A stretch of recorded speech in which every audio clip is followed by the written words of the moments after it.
Bismillahirrahmanirrahim پیارے بچوں اور سامعین حضرات، السلام علیکم ورحمۃ اللہ وبرکاتہ۔ جماعت ہشتم کے نصاب اردو میں ہم نے پرسوں یہ سبق پڑھا تھا جس کا موضوع تھا جابر بن حیاں۔ اس سبق کا میں نے خلاصہ کیا تھا۔ آج اس کے کچھ سوالات ہیں، ہم انشاءاللہ آج ان کا جواب دیں گے آپ لوگوں کو۔ میں زبانی ان کے جوابات بولوں، امید ہے آپ اچھی طرح سے لکھ پائیں گے۔ یہ 8-9 سوال ہیں، چلو آج ہم 5 کریں گے، اور انشاءاللہ اگر زندگی رہی تو اگلی کلاس میں ہم اور 4 کریں گے۔ تو پہلا سوال ہے اس کا کہ جابر بن حیاں کون تھے؟ تو اس کا آپ جواب لکھیں گے، کیونکہ ہم نے اس سبق میں پڑھا ہے، خلاصہ بھی میں نے یہ کیا ہے۔ جابر بن حیاں کوفے کے ایک غریب اتار کے فرزند تھے۔ انہوں نے بہت سے اصول اور قواعد مرتب کیے جو علم کیمیا کے لیے اہم اور ضروری مانے جاتے ہیں۔ انہوں نے مختلف قسم کے تیزاب اور خاص کر قلمی شورے کے تیزاب کی ایجاد کی۔ انہوں نے بہت سے کیمیا دریافت کیے۔ انہوں نے چمڑا رنگنے اور بالوں کو کالا کرنے کا طریقہ ایجاد کیا۔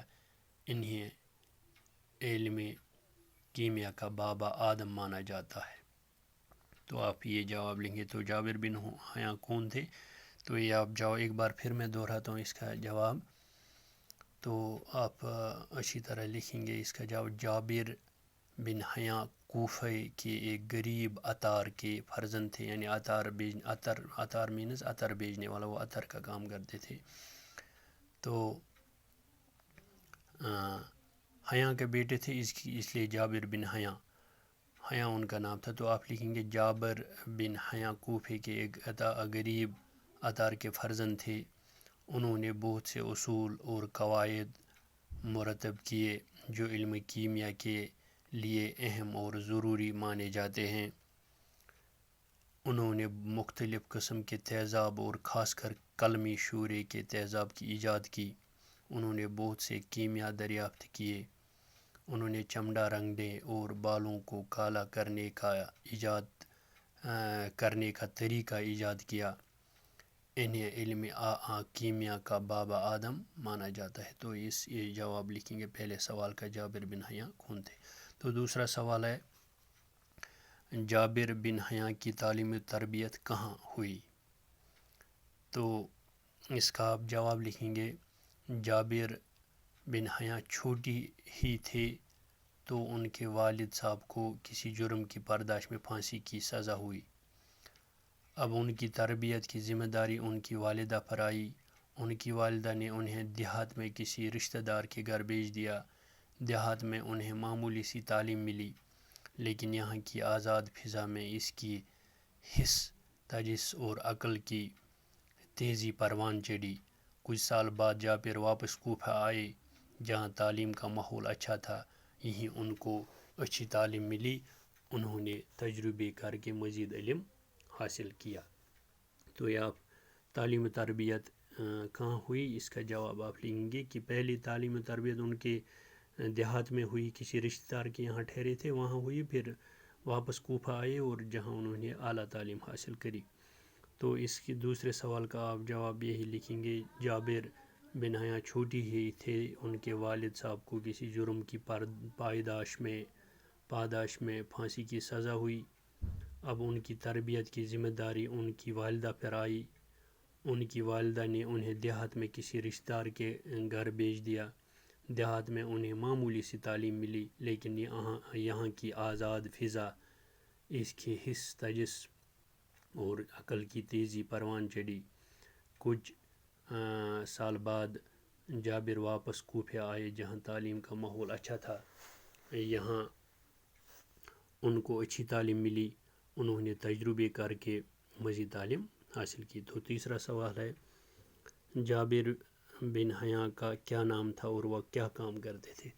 تو سمپل جواب آپ، جابر بن حیاں کا اصلی نام جابر تھا اور باپ کا نام حیاں۔ عرب میں آج بھی بیٹے کے نام کے ساتھ باپ کا نام کہنے کا دستور ہے یعنی رواج ہے، اس لیے انہیں جابر بن حیاں یعنی حیاں کا بیٹا جابر پکارتے تھے۔ وہ کیمیا گری میں تجربہ کرتے تھے۔ کیا کام کرتے تھے؟ تو کیمیا گری میں تجربہ کرتے تھے، اور انہوں نے اس علم کے بنیادی اصول و قوانین وضع کر کے مرتب کیے۔ اس کے علاوہ انہوں نے بہت ہی اہم ایجادیں کی۔ بغداد کے خلیفہ ہارون رشید نے انہیں انعام و اکرام سے نوازا۔ تو یہ آپ تیسرے سوال کا جواب لکھیں گے۔ چوتھا سوال ہے جابر بن حیاں نے کون سی چیزیں ایجاد کیں؟ تو آپ اس کا جواب لکھیں گے جابر بن حیاں نے بہت سی چیزیں ایجاد کیں۔ انہوں نے سب سے پہلے ٹھوس چیزوں کو بخارات میں بدلنے کا طریقہ یعنی سبلیمیشن ٹھوس چیز کو جو سخت چیزیں ہوتی ہیں ان کو بخارات کے ذریعے بدلنے کا طریقہ، تو جابر بن حیاں نے اس کا جواب آپ جابر بن حیاں نے کون سی چیزیں ایجاد کی؟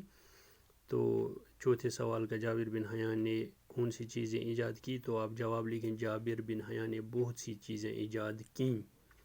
انہوں نے سب سے پہلے ٹھوس چیزوں کو بخارات میں بدلنے کا طریقہ یعنی سبلیمیشن دریافت کیا، دواؤں کو محفوظ رکھنے کا طریقہ ایجاد کیا، آکسیڈیشن کا طریقہ دریافت کیا، جو لوہے کو فولاد میں بدلنے اور لوہے کو زنگ سے بچایا جا سکتا ہے۔ انہوں نے چمڑا رنگنے اور بالوں کو کالا کرنے کا طریقہ بھی دریافت کیا۔ انہوں نے عرق کی کشید کرنے کا آلہ ایجاد کیا جسے ریٹارڈ کہتے ہیں۔ جابر نے ہی معدنی تیزاب اور کلم شوری کا تیزاب ایجاد کیا۔ انہوں نے سونا پگھلانے والا تیزاب بھی ایجاد کیا۔ اس کے علاوہ انہوں نے کیمیا کے بنیادی اصول اور قواعد دریافت کر کے مرتب کیے۔ تو ہو گئے 4 سوال۔ پانچواں اور آخری سوال ہم کریں گے جابر کو بغداد آنے کی دعوت کس نے دی؟ تو آپ اس کا جواب جابر کو بغداد آنے کی دعوت بغداد کے خلیفہ ہارون رشید نے دی۔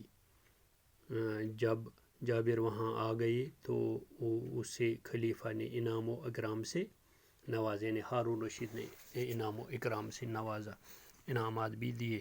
تو 4 سوال ہم انشاءاللہ اگلی کلاس میں کریں گے۔ ہو سکتا ہے آپ لوگوں کو مت یہ تھوڑا برڈن ہو جائے گا، زیادہ ہو جائے گا، لکھنا بھی ہے۔ تو پیج نمبر آپ 53 پر یہ سوالات خود اٹھائیں گے، اس ٹیکسٹ بک پر، نصابی کتاب پر سوال لکھیں گے جو میں نے جوابات بولے، آپ اس کے جوابات بھی لکھیں گے۔ اگر اس کے علاوہ کوئی پرابلم ہوئی تو آپ مجھے ڈائریکٹ رابطہ کر کے فون کر کے یا واٹس ایپ پہ میسیج بھیج کے میں اس کا بھی آپ لوگوں کو آسانی کے لیے اور مدد کر سکتا ہوں۔ تو 5ویں سوال میں ایک بار پھر دہراتا ہوں، جابر کو بغداد آنے کی دعوت کس نے دی؟ جابر کو، اس کا جواب آپ لکھیں گے جابر کو بغداد آنے کی دعوت بغداد کے خلیفہ مینز بادشاہ، جو آج کل ہم بولتے ہیں وزیر اعلیٰ، وزیر اعظم وغیرہ، اس دن خلیفہ، اس سمے جو خلیفہ ہوا کرتا تھا وہاں پہ بغداد میں، تو خلیفہ کی ہارون رشید نے دی جابر کو بغداد آنے کی دعوت بغداد کے خلیفہ ہارون رشید نے دی۔ جب جابر وہاں آ گئے تو اس سے خلیفہ نے یعنی ہارون رشید نے انعام و اکرام سے نوازا۔ تو آج کے لیے اتنا کافی ہے، انشاءاللہ اگر زندگی رہی تو اگلی کلاس میں ہم اور 5 سوال کریں گے۔ تو اور بھی تھوڑا نصابی اس میں اور بھی تھوڑا مشق ہے، وہ بھی ہم کر گے۔ تو اگلی کلاس تک اجازت دیجیے، اللہ حافظ۔